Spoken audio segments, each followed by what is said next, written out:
नमस्कार, मेरा नाम है मीनल और माय आर्ट यार्ड में आप सभी का बहुत बहुत स्वागत है। आज मैं आपके सामने ब्रोकन बट ब्यूटीफुल का चौथा भाग लेकर आई हूँ। पिछले एपिसोड में आपने देखा कि किस तरह से विहाना, उदय और अजय एक बड़े एक्सीडेंट से बचते हैं और किस तरह से उदय विहाना का ख्याल रखता है। तो आखिर वजह क्या थी उन दोनों के अलग होने की? क्या उन दोनों के बीच अभी भी कोई कशिश है जो बाकी है?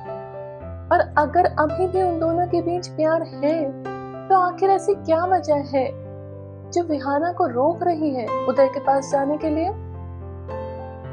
चलिए पता करें। डायरेक्टर साहिबा, अपने काम का गुरूर कहीं और जाकर दिखाओ। यहाँ मैं तुम्हारे ऑर्डर्स लेने के लिए नहीं बैठा हूँ। बहुत मजा आता है ना तुम्हें मेरी हर बात काटने में, मेरी हर बात को गलत साबित करने में, हर बात का बतंगड़ बनाने में। लेकिन बॉसेस के सामने तो लग गई ना मेरी। एक टाइम था तुम जिस शो पर काम कर रही हो उस शो पर काम करने के लिए मैं जुगाड़ लगाता था, लेकिन अब शो क्या तुम्हारे साथ जीना मुश्किल हो गया है। मेरे असिस्टेंट तक हंसते हैं मुझ पर कि क्या बीवी की डांट खा कर आता है। और इतना सब कुछ होने के बाद तुम शो से रिजाइन करती हो। क्या जताना क्या चाहती हो तुम? कितनी महान हो तुम?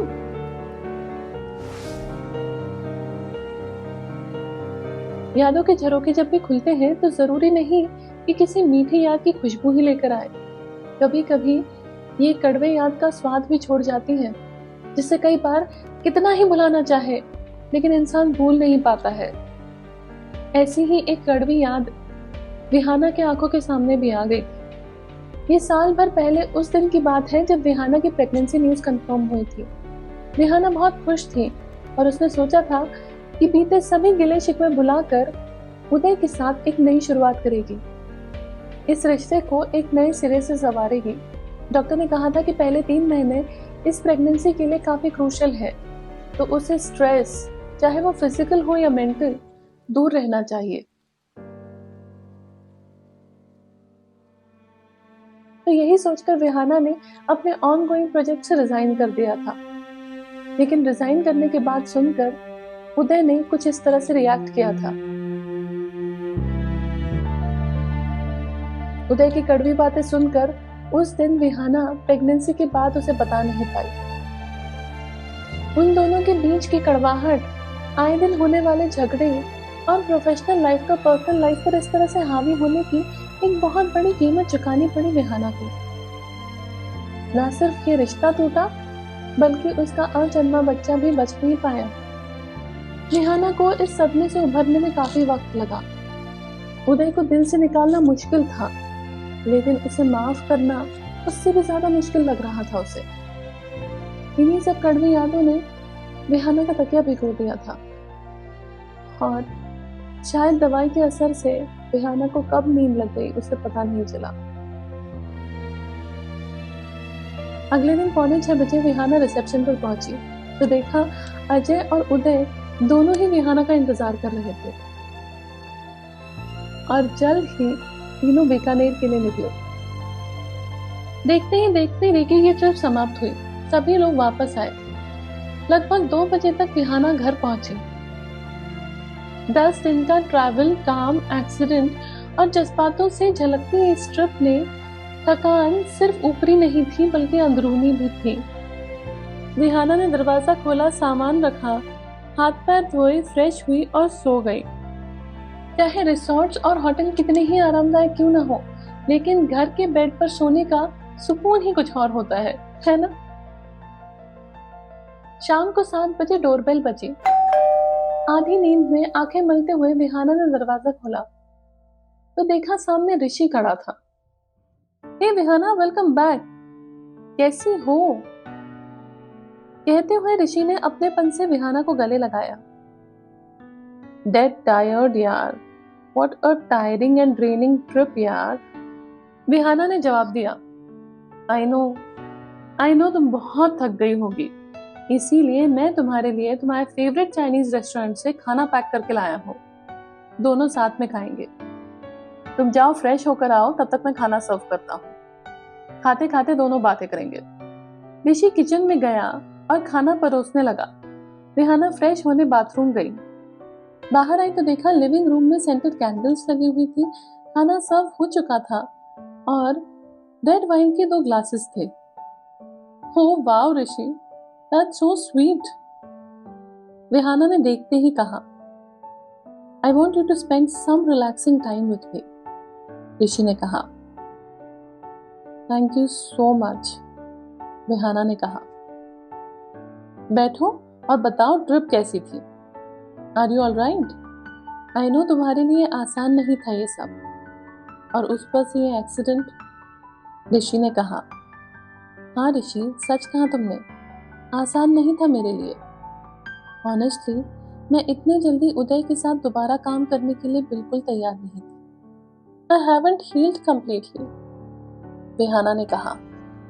मैं जानता हूँ रिहाना, इसीलिए मुझे तुम्हारी फिक्र हो रही थी, लेकिन सिचुएशन कुछ ऐसी थी कि मेरा तुम्हारे साथ आना आसान नहीं था, ऋषि ने कहा। I understand Rishi, these are my struggles and I have to deal them myself. आज नहीं तो कल ये दिन तो आना ही था ना। और सच कहूँ तो ये मुश्किल इसीलिए भी था because Uday was being so nice, जैसे कि वो था किसी जमाने में।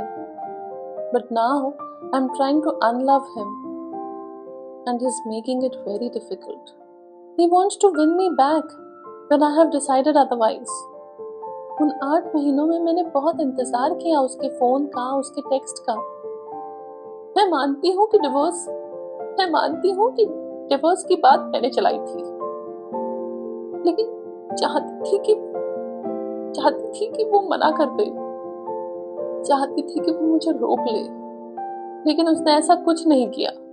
और अब सब खत्म होने के बाद why is he playing with my emotions? Rihana ने कहा।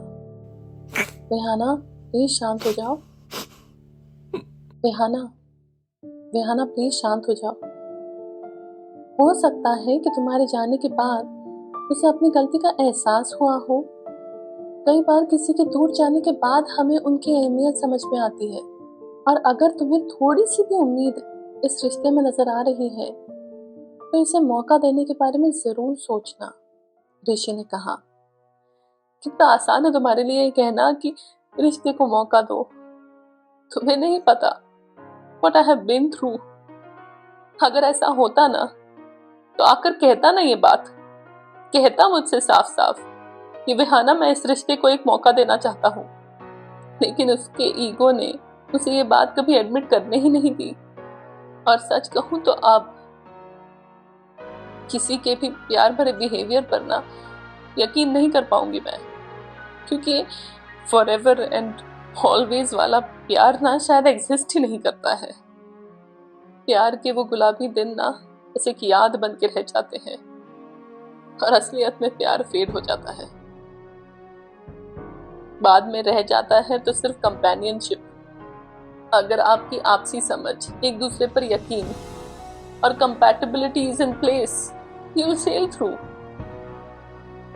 वरना झगड़े अवॉइड करने के लिए बातें बंद हो जाती हैं, और फिर मियाँ बीवी रूममेट से ज्यादा कुछ नहीं रह पाते हैं। और सच कहूं तो मुझे ऐसा रूममेट नहीं चाहिए जो पहले मुझे स्पेशल फील करवाए और बाद में मुझे good for nothing, problem, liability, professional rival.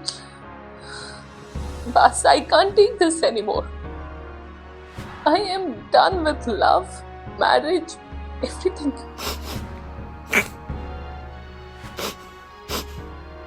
Rihanna ने अपने दिल का हाल सुनाया, जिसे सुनकर ऋषि उदास हो गया।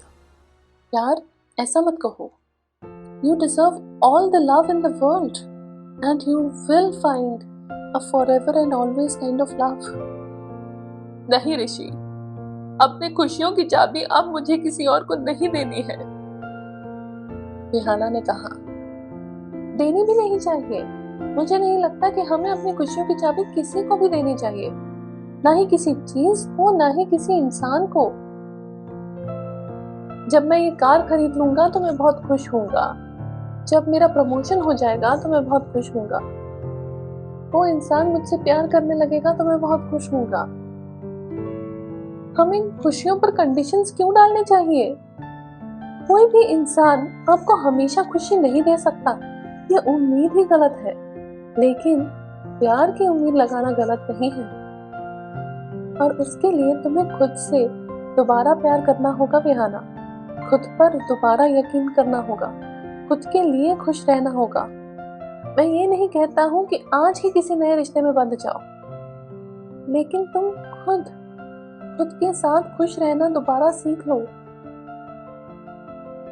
और जब तुम ऐसे सीख जाओगी ना, तो तुम्हें नहीं पता किस दिन दबे पाओ प्यार दोबारा तुम्हारी जिंदगी में आ जाएगा। थैंक यू ऋषि, तुम हो तो लगता है कि जिंदगी अच्छी है। Thank you for being there for me, it really means a lot, Vihana ने कहा।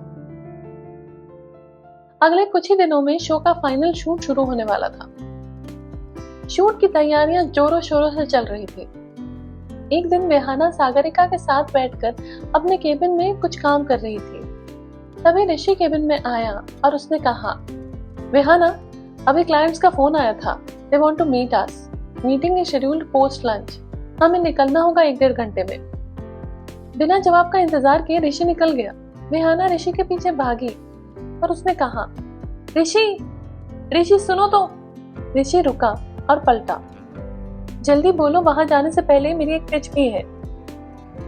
कुछ तो बताओ, क्यों है मीटिंग, क्या डिस्कस करने वाले हैं, मैं क्या तैयारी करूं? विहाना ने पूछा। मुझे ऐसा लगता है कि पहले 5 एपिसोड्स का रन ऑर्डर रेडी रखना चाहिए, बाकी तो शो के बारे में तुम सब जानती ही हो, तो टेंशन क्या है। चलो मैं जल्दी ही तुम्हें पिक करने आऊंगा, ऋषि ने कहा और वो चला गया।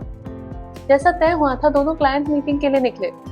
विहाना ने ऋषि से पूछा, कैसी रही तुम्हारी meeting? It was good, let's see आगे क्या होता है। पायलट तो पसंद आया है, ऋषि ने कहा। अच्छा, ये वही कॉन्सेप्ट है ना जिसके बारे में तुम उस दिन बता रहे थे मुझे? पायलट कब रेडी हुआ तुम्हारा? विहाना ने पूछा। अरे जब तुम रेकी के लिए गई थी ना तब, ऋषि ने जवाब दिया। ओह अच्छा, विहाना सुनकर शांत हो गई। ऋषि को तभी एक फोन आया। कार चलाते हुए ऋषि ने एयरपोर्ट से फोन उठाया। हाँ भाई, बस वहीं जा रहे हैं। या everything is under control. I know भाई, आई अंडरस्टैंड, डोंट वरी।